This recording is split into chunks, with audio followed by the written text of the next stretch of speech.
Lu tahu nggak, ada seorang lelaki tua di Athena yang nggak punya harta, nggak punya jabatan, bahkan wajahnya pun orang bilang jelek. Tapi ironisnya, justru dia ditakuti sekaligus dikagumi.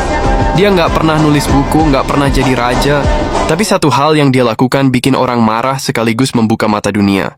Dia bertanya, terlalu banyak bertanya. Dan karena itu, dia dihukum mati. Namanya adalah Socrates. Socrates lahir sekitar tahun 470 sebelum Masehi di kota Athena. Waktu itu, Athena lagi jadi pusat dunia. Demokrasi baru lahir, seni berkembang, teater dan patung ada di mana-mana. Orang-orang sibuk ngebangun kejayaan kota. Tapi Socrates nggak ikut arus itu. Dia bukan orang kaya. Ayahnya seorang pemahat, ibunya bidan. Dari kecil, Socrates belajar soal hidup dari dua hal. Membuat sesuatu dan membantu orang lahir ke dunia. Dua pekerjaan sederhana, tapi nantinya filosofi dia banyak dipengaruhi itu.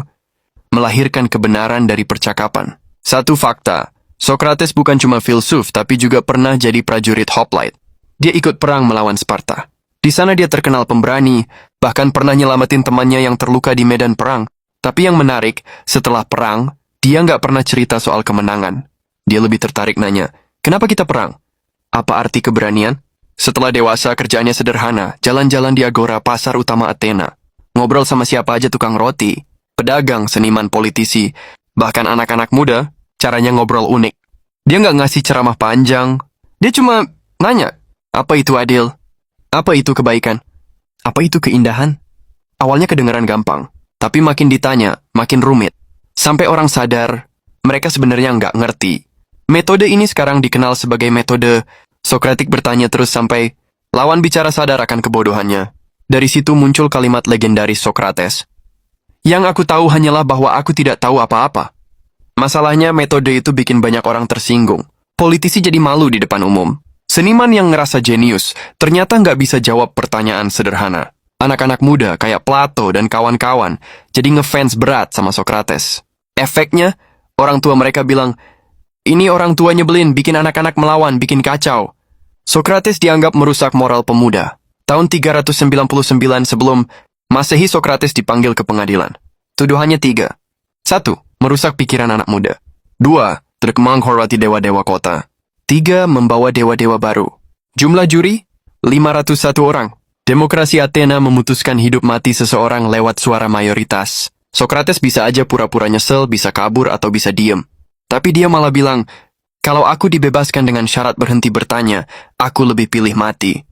Karena hidup tanpa mencari kebenaran, bukan hidup yang layak. Itu bikin banyak juri makin marah. Hasilnya, Socrates divonis mati dengan cara minum racun hemlock.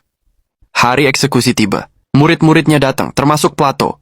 Mereka nangis, ngebujuk Socrates buat kabur. Tapi Socrates santai. Dia ngobrol, berdiskusi, bahkan bercanda soal kematian. Socrates bilang, kematian bukan hal yang harus ditakuti. Entah jiwa pergi ke tempat lain atau tidur panjang tanpa mimpi. Keduanya bukan hal buruk. Dengan tenang, dia minum racun itu.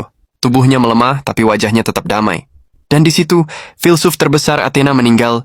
Bukan di medan perang, bukan di singgasana, tapi di kursi sederhana, dikelilingi murid-muridnya. Ironis, orang paling jujur di Athena justru dibunuh oleh demokrasi yang katanya menjunjung kebebasan. Tapi idenya nggak mati. Plato nulis semua ajarannya. Dari Plato lahir Aristoteles. Dari Aristoteles lahir dasar sains dan logika. Artinya, cara kita mikir hari ini, cara kita nanya kenapa, dan nggak gampang percaya begitu aja itu jejak dari Socrates. Socrates membuktikan satu hal. Senjata paling berbahaya di dunia. Bukan pedang, bukan pasukan, tapi pertanyaan sederhana.